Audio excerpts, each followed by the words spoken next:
ছক কষলেন কোচ ক্যাভরেরা, চমক জাগিয়ে দলে ডাকলেন হামজা দেওয়ান চৌধুরীকে। সঙ্গে ডাক পেয়েছেন ইতালিয়ান ক্লাবে খেলা দুর্দান্ত ফরওয়ার্ড ফাহমিদুল ইসলাম।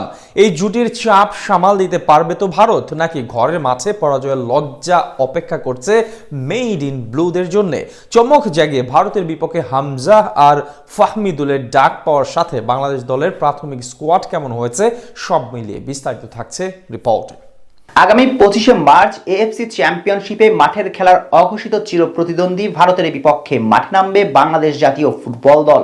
আর এই গুরুত্বপূর্ণ ম্যাচকে সামনে রেখে ইতিমধ্যে প্রাথমিক স্কোয়াডে ঘোষণা করেছে হাভিয়ের ক্যাভরেরা, যে দলে আছে একটার পর একটা চমক। সবচেয়ে বড় চমকটার নাম হামজা দেওয়ান চৌধুরী। অনেক জল্পনা কল্পনার পথ পাড়ি দিয়ে অবশেষে এসেছে সেই মাহেন্দ্রক্ষণ, এক অলৌকিক স্বপ্ন পূরণ।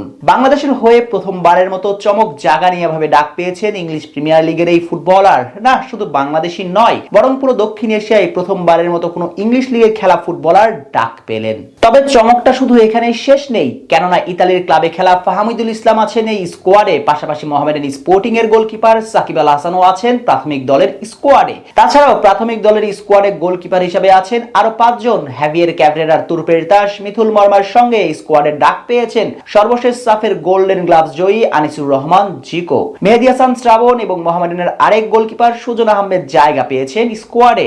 ডিফেন্সে খুব বেশি চমক নেই, যদিও বসুন্ধরা কিংসের তরুণ তুর্কি রিমনের ঠাঁই হয়নি স্কোয়াডে। তবে মুরাদ হাসান, মেহেদী হাসান, শাকিল আহাদ তপু, শাকিল হোসেন, রহমত মিয়া, ইসাফ ফয়সাল, তাজউদ্দিনের সঙ্গে যথারীতি তারেক কাজী, তপু বর্মন এবং সাদউদ্দিনের মতো অভিজ্ঞ ডিফেন্ডার জায়গা পেয়েছেন দলে। সঙ্গে সুশান্ত ত্রিপুরা, জাহিদ হাসানেরও ঠাঁই হয়েছে। হাভিয়ের ক্যাভরেরার মধ্যমাঠে আছেন তরুণ তুর্কির হৃদয়, পাপন সিং, সোহেল রানা, সৈয়দ শাহ কাজী, চন্দন রায়, মাহবুবুর রহমান জনি, বিস্ময় বালক মুরসালিন। এছাড়া বাংলাদেশ ফুটবলের মধ্যমাঠের প্রাণভোমরা অভিজ্ঞ জামাল ভিয়াও ঠাঁই পেয়েছেন এই স্কোয়াডে। তবে মধ্যমাঠের সবচেয়ে বড় চমকের নামটা হামজা দেওয়ান চৌধুরী। বর্তমান শেফিল্ড ইউনাইটেডের তারকা ভারতের বিপক্ষে দলে প্রাথমিক স্কোয়াডে জায়গা পেয়েছেন। সবকিছু ঠিকঠাক থাকলে ভারতের বিপক্ষে ম্যাচ দিয়ে বাংলাদেশের জার্সিতে অভিষেক হতে চলেছে হামজার। ফরওয়ার্ড লাইনে আছেন ফয়সাল আহমেদ ফাহিম, রাকিব হাসান, রাব্বি হোসেন, ইমন শাহরিয়ার, রফিকুল ইসলাম, আরিফ হাসান আল আমিন, পলাশ আহমেদ নোভার সঙ্গে ইতালির এক ক্লাবে খেলা ফাহমিদুল ইসলামের থাকাটাই সবচেয়ে বড়